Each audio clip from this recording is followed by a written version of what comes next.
Choquer au XIXe siècle, mode d'emploi. Une courtisane, une femme noire et un chat à la queue hérissée. Résultat, tout le monde crie au scandale. Monsieur Manet, on ne peint pas les prostituées si frontalement.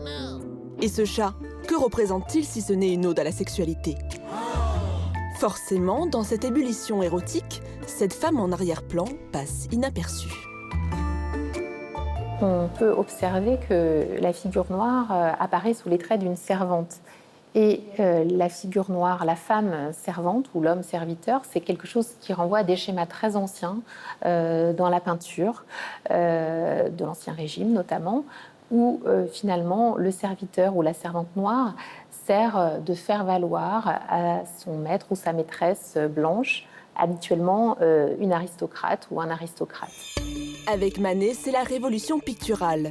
Fini les aristos, place aux courtisanes.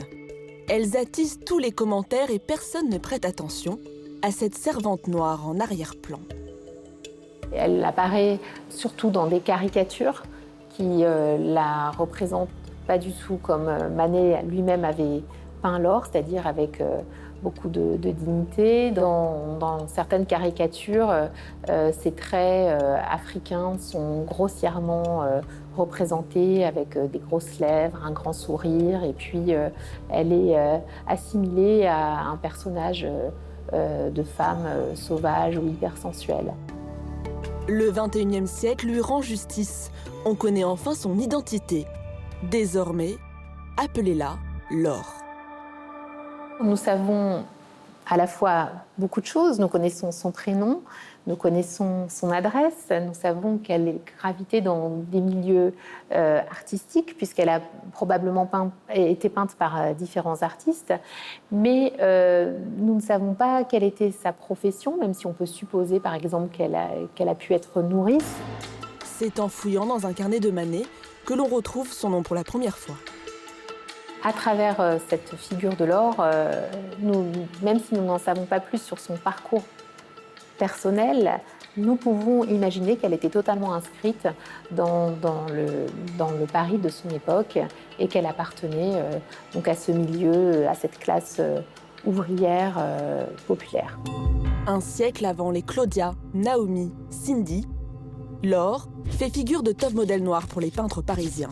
Denise Morel, en particulier, a rapproché le modèle Laure d'autres tableaux, un tableau de Feyen montrant deux nourrices.